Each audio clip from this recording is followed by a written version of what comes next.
UPSC के 2024 के प्रारंभिक परीक्षा में ये एक प्रश्न पॉलिटी से है। 1 दिसंबर 2023 तक भारत सरकार द्वारा कितने परिसीमन आयोग गठित किए गए हैं? 1, 2, 3, 4। दोस्तों, हम सब यहाँ शॉर्ट में आपको जल्दी में आंसर दे देते हैं। आंसर है 4। अब परिसीमन आयोग पर मैंने जो अपने क्लास में पढ़ाया है, आप अब उसका डिटेल्स जो है देखिए और आप अनुभव करिए कि किस प्रकार से गुणवत्ता युक्त पॉलिटी के क्लास से बच्चे लाभान्वित होते हैं हमारे, और किस प्रकार से पॉलिटी के क्लास में जो पढ़ाए हैं वहाँ से क्वेश्चन आया है। अभी ये होने जा रहा है, इसीलिए ये आपका करंट का भी क्वेश्चन बनेगा कि निर्वाचन क्षेत्रों का परिसीमन करना ये निर्वाचन आयोग का मेन काम है। लेकिन ये काम उसको कहाँ से मिला है शक्ति? तब प्रथम आम चुनाव के समय निर्वाचन क्षेत्रों का परिसीमन जनप्रतिनिधित्व अधिनियम 1950 के तहत राष्ट्रपति द्वारा जारी ऑर्डिनेंस के आधार पर किया गया था। सांसद था ही नहीं, पहला ही चुनाव है, तो या तो संविधान सभा कहे, तो इसीलिए राष्ट्रपति से ऑर्डिनेंस जारी करवाया गया और कहा गया कि जनप्रतिनिधित्व अधिनियम के अंतर्गत आप कर सकते हैं परिसीमन। अब आइए अगला, ये हम जो छोड़ते हैं आपको लिखने के लिए कि जो डिफरेंस हो लिखिए। उसके बाद 1952 में देख लीजिए, 52 का चुनाव का परिसीमन जनप्रतिनिधित्व अधिनियम 1950 के तहत हुआ। ठीक, ये क्यों हुआ तो सुनिएगा। उस समय खाली जब आप संविधान पढ़ते, 52 का पहला चुनाव है, तो आपको इतने न कह दिया कि गुजरात से 26 लोकसभा सीट होगा। परिसीमन कैसे करिएगा कि अहमदाबाद से 1 होगा? तो इसके लिए परिसीमन करने के लिए जनप्रतिनिधित्व अधिनियम 1950 का सहारा लेकर राष्ट्रपति ऑर्डिनेंस जारी कर दिया। अब जब संसद चुनकर आ गया, तो या तो संसद उस ऑर्डिनेंस को जान करके, इसीलिए उस ऑर्डिनेंस को चुनाव के थोड़े दिन पहले जारी करवाया कि अगला संसद का सत्र आने के पहले, देख रहे हैं ना, वो सब चीज़ को ध्यान में रखा गया। तब परिसीमन आयोग अधिनियम पारित किया। अब उस ऑर्डिनेंस को पार्लियामेंट ने एक्ट में बदल दिया पहला चुनाव के बाद, और कह दिया कि 10 वर्ष के बाद होने वाली प्रत्येक जनगणना के पश्चात निर्वाचन क्षेत्रों का परिसीमन किया जाएगा। यानी कि ये निर्वाचन आयोग रोज परिसीमन करने नहीं बैठेगा, बस्ती गणतरी जब होगी लेटेस्ट, उसके बाद वो परिसीमन करेगा। तो वही वो महेंद्र बोल रहा था कि सर 22 में अपने को 21 में करना था बस्ती गणतरी, कोरोना के कारण हुआ नहीं, तो शायद सरकार ये चुनाव के बाद जनवरी से बस्ती गणतरी 22 में हाथ लेगा, तो उसका रिपोर्ट आएगा, उसके बाद न करिएगा परिसीमन। तो वही हम महेंद्र को समझाए कि ये तो तुम सरकारी भाषा बोल रहे हो, हम बता देते हैं ना कि 22 वाला चुनाव में गुजरात में कहाँ पर क्या होगा उसको देखकर न परिसीमन करना है। तो ये जो है ये कहता है, ठीक है। इसीलिए याद करिए जब पढ़ाए थे कि संसद में सीट कब बढ़ेगा, तो 26 के पश्चात होने वाली जनगणना, देख रहे हैं, उसके जो आंकड़े पर आ जाएंगे तब जो पहला चुनाव होगा उसमें चाहे तो कर सकते हैं। अब आइए, मुख्य चुनाव आयुक्त ही परिसीमन आयोग का अध्यक्ष होता है। ये जो कमीशन बनेगा उसके लिए अलग से कोई अध्यक्ष बनाने की आवश्यकता नहीं है। जो मुख्य चुनाव आयोग है वो होद्दा रुए इसका अध्यक्ष होता है। किसी अन्य को भी आयोग का अध्यक्ष चाहें तो नियुक्त कर सकते हैं, लेकिन मुख्य चुनाव आयुक्त ही इसका अध्यक्ष होता है। अब आइए, परिसीमन आयोग के मेंबर कौन कौन होते हैं? ये तो अध्यक्ष हुआ। 2 सर्वोच्च न्यायालय या उच्च न्यायालय के रिटायर्ड जज होते हैं। आप जरा सोच के देखिएगा कि परिसीमन आयोग में हम अभी क्या कहें कि मोदी साहब ऐसा कर देंगे, कैसे कर देंगे? वहाँ तो 2 सर्वोच्च न्यायालय का रिटायर्ड जज बैठा है। अभी बता देते हैं कैसे होगा, वो बाद का कहानी है।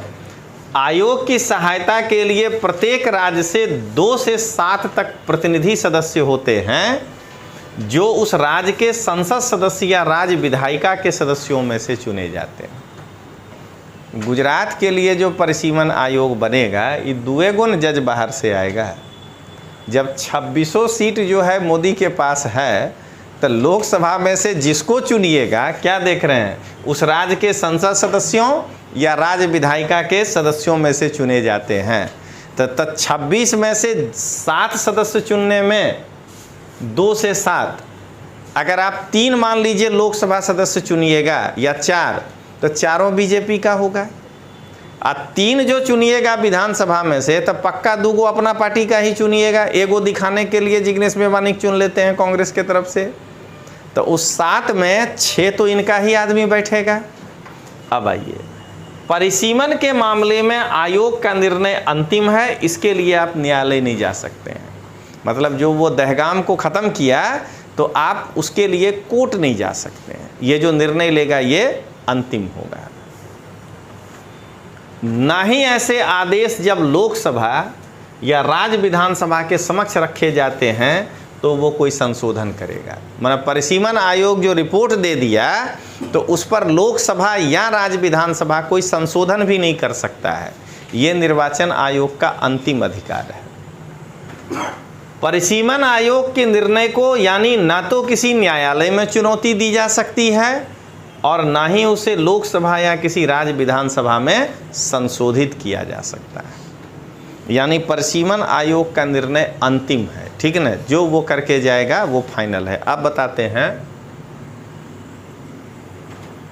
परिसीमन क्यों किया जाता है, तो उसका कारण बताते हैं। कई बार ऐसा देखा जाता है कि एक लोकसभा सीट ऐसा है जहां एक जाति विशेष का ही आदमी बार बार जीत रहा है, लोकसभा और विधानसभा दोनों में, इसलिए कि वो ऐसा बना दिया गया था कि वहाँ उसके जाति के लोग ही ज़्यादा थे। तो ज़रा बताइए कि क्या वो उस शहर में किसी और का डोमिनेंसी होने देगा? जिस शहर से लोकसभा सीट या जिस इलाके से लोकसभा और विधानसभा दोनों उसका ही आदमी जीत कर चला जाए, डोमिनेंसी का मतलब मारपीट नहीं होता है। डोमिनेंसी का मतलब होता है कि अब एपीएमसी चुनाव होगा तो उसका ही आदमी जीत जाएगा। कोई तरह का कोऑपरेटिव बैंक होगा तो उसका ही आदमी वहाँ नियुक्त हो जाएगा, ठीक ना।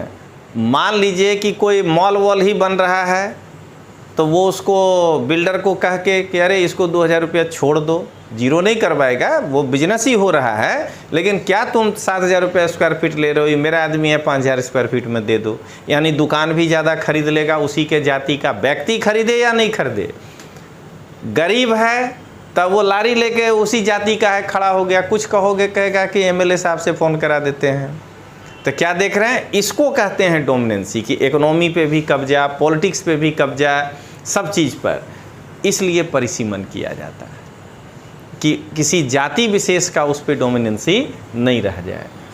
तो ये हुआ। अब आइए, संसद अभी तक में ये 4 परिसीमन आयोग बनाया है। 52 में बनाया था राष्ट्रपति के अध्यादेश से, फिर 63 में बनाया 61 की बस्ती गणतरी पर, फिर 73 में बनाया 71 के बस्ती गणतरी पे, फिर 2002 में बनाया 1 के बस्ती गणतरी पे। 11 के बस्ती गणतरी पे परिसीमन आयोग नहीं बना है। 20 साल में बहुत कुछ उथल पुथल हो जाता है, इसीलिए सरकार चाह रही है कि 22 वाला जो बस्ती गणतरी हो उस पर एक बार फिर से परिसीमन आयोग बनाया जाए, जिससे कि इसको डिलिमिट किया जाए। ठीक है, आइए अब देखें निर्वाचन विधि संशोधन अधिनियम 2016 करंट, ये क्या कहता है। ये तो 2016, तो 3 मार्च 2016 को राष्ट्रपति ने निर्वाचन विधि संशोधन अधिनियम 2016 को मंजूरी दिया। ये मंजूरी किस लिए दिया, तो देख लीजिए कायदा किसको कहते हैं।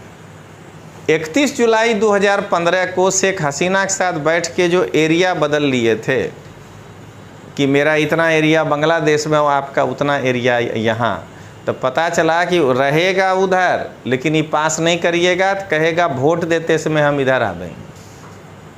इधर वाला को कर्मचारी कहेगा कहाँ आ गए, तुमको वोटर आईडी नहीं बनेगा, इसलिए ये संशोधन करना पड़ेगा। समझ गए? तो क्या हुआ, इससे 31 जुलाई 2015 से भारत और बांग्लादेश के मध्य जो बस्तियों की अदला बदली हुई थी, पश्चिम बंगाल के कूच बिहार जिले के विधानसभा असली वहीं पर सबसे ज़्यादा हुआ था, और संसदीय क्षेत्र को सीमित रूप से परिसीमन करने में चुनाव आयोग को सफलता मिली। ठीक है ना, वो कूच बिहार में ही वो मैक्सिमम एरिया था, तो परिसीमन से क्या होगा, रियलिटी आ जाएगा। नहीं तो वही इधर का आदमी उधर चला गया, वोटर आईडी फिर भी उसके पास यहीं का है। अब आइए 2015 में 100वें संविधान संशोधन के द्वारा जो हुआ था, घटना भूगोल में पढ़ाए थे, 31 जुलाई 2015 से 111 भारतीय बस्तियों को बांग्लादेश को, 51 बांग्लादेशी बस्ती इधर आ गया था। ये था परिसीमन के कारण। 2000 ये संशोधन अधिनियम के कारण 16 के द्वारा निर्वाचन आयोग भारत में शामिल बांग्लादेशी बस्ती को प्रासंगिक निर्वाचन क्षेत्र, माने वो जिसमें लग रहा था, जिस लोकसभा सीट में शामिल, अब बांग्लादेश को हस्तांतरित भारतीय बस्तियों को उस क्षेत्र से बाहर किया। यूपीएससी और गुजरात पब्लिक सर्विस कमीशन की तैयारी करने वाले छात्रों के लिए विश्वास लर्निंग प्राइवेट लिमिटेड के द्वारा एक नायाब तोहफा लेकर आया गया है। दोस्तों, यह कोर्स वैसे बच्चों के लिए डिजाइन किया गया है जो इस साल 12वां पास करके फर्स्ट ईयर में कॉलेज में गए हैं, या जो 3 साल तैयारी करने के बाद परीक्षा देने के लिए अपना मूड बना रहे हैं। ये 3 ईयर प्रोग्राम है। इसमें 3000 घंटे की कक्षा है। इसमें आपको 1 साल पूरा एनसीईआरटी, दूसरा साल पूरा प्रीलिम्स और तीसरा साल पूरा मेंस पढ़ाया जाएगा। फर्स्ट ईयर एनसीईआरटी की जो क्लास होगी वो 8 से लेकर के 12वें तक। जो बच्चे अहमदाबाद में आकर के तैयारी करना चाहते हैं तो वो ऑफलाइन कर सकते हैं, और भारत में किसी भी जगह पे रह करके घर बैठे तैयारी करना चाहते हैं तो ये कोर्स आपको रिकॉर्डेड ऑनलाइन भी उपलब्ध है। ऑनलाइन कोर्स ज्वाइन करने के लिए आपको डाउनलोड करना होगा हमारा ऐप विश्वास लर्निंग ऐप। तो विश्वास लर्निंग ऐप जब आप डाउनलोड करिएगा तो वहां आपको एनसीईआरटी कोर्स दिखेगा। आप वो ज्वाइन करके, वो अकेला 1200 घंटे का क्लास है, आप अपने ज्ञान को बढ़ा सकते हैं। सेकेंड ईयर जब आप आएंगे तो जीएस का प्रीलिम्स का कोर्स होगा। अहमदाबाद में रहकर तैयारी करने वाले छात्रों के लिए ऑफलाइन, और भारत में कहीं भी तैयारी करने वालों के लिए रिकॉर्डेड कोर्स। यह कोर्स भी अगर आप ज्वाइन करना चाहते हैं तो विश्वास लर्निंग ऐप आप डाउनलोड करिए, वहां आपको ये कोर्स दिखेगा। और तीसरे साल आपको जीएस प्लस एसए की तैयारी कराई जाएगी। ये मेंस है। ये अगर आप अहमदाबाद में रहकर करना चाहते हैं तो ऑफलाइन कोर्स होगा, और अगर आप भारत के किसी भी कोने में रहकर तैयारी कर रहे हैं तो ये रिकॉर्डेड ऑनलाइन उपलब्ध होगा। लेकिन हमारे उस ऑनलाइन कोर्स को करने के लिए मैं बार बार कह रहा हूं कि आपको विश्वास लर्निंग ऐप डाउनलोड करना होगा। आप करिए और एक उच्च गुणवत्ता युक्त शिक्षा की ओर आप जाइए। और हमारा मोबाइल नंबर है 7043771326। हम एक बार फिर से रिपीट कर दें, 7043771326। आप इस पर इस कोर्स की विस्तृत जानकारी ले सकते हैं, और हमारे क्लास में पढ़ाने से किस प्रकार से आईएएस के प्रश्न आते हैं वो आप हमारे आगे वीडियो में देखिए कि मैं जो क्लास में पढ़ाया हूं आज का विषय है माइक्रो बायो रिएक्टर। तो उस पर आप देखिए कि किस प्रकार से हमने बायो रिएक्टर के अलावा और भी कुछ पढ़ाया है, तो आप उसको देखिएगा। जाते जाते दोस्तों मैं यही कहूंगा कि ऑफलाइन क्लास विश्वास लर्निंग प्राइवेट लिमिटेड पर है और ऑनलाइन क्लास विश्वास लर्निंग ऐप पर है। 1 साल का पूरा एनसीईआरटी का कोर्स है 1000 घंटे से ज्यादा, 1 साल पूरा प्रीलिम्स का कोर्स है 1000 घंटे से ज्यादा, और 1 साल पूरा मेंस का जीएस और एसए का कोर्स है 1000 घंटे से ज्यादा।